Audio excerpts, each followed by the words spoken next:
तो नमस्ते गुरुजी। जी हाँ, नमस्ते। तो गुरुजी आपसे एक सवाल था। हाँ, पूछिए ना।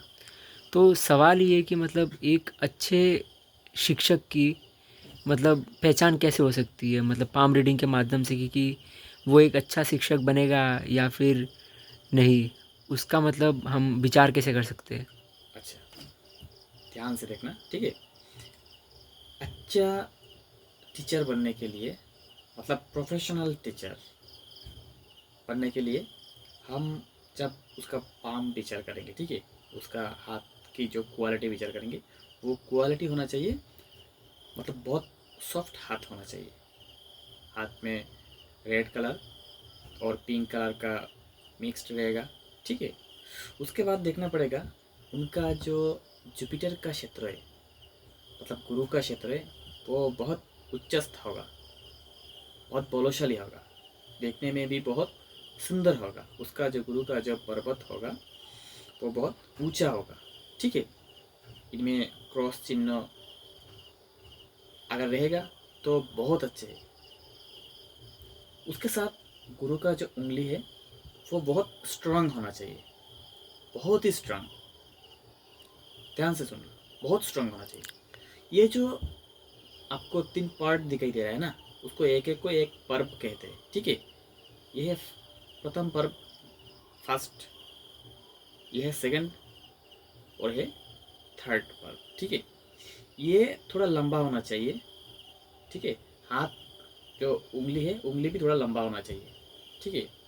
आप कुछ लोगों का हाथ देखना, वो आप पहचान नहीं पाएंगे, ये दिखाई देगा कि सब एक ही जगह पे है। आप टफ को आइडेंटिफाई नहीं कर पाओगे, है ना?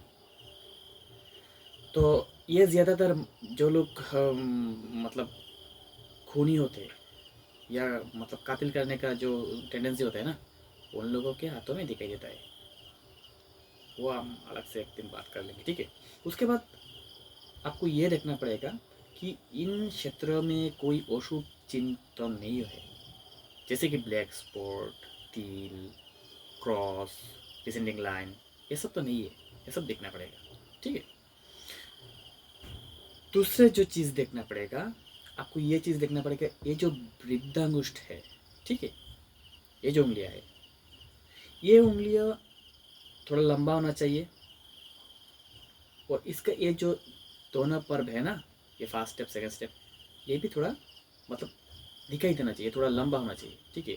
जितना लंबा होगा उतना अच्छा होगा। ये जो सेकंड स्टेप है ना, ये इसका कारक है कि ये क्या समझाता है, ये समझाता है कि उसका उसका जो इच्छा शक्ति होता है ये बहुत ज़्यादा होता है। और जो फर्स्ट स्टेप है उसका ज्ञान शक्ति का इंडिकेट करता है, ठीक है? उंगली बहुत स्ट्रांग होना चाहिए, ठीक है? बहुत स्टिफ होना चाहिए।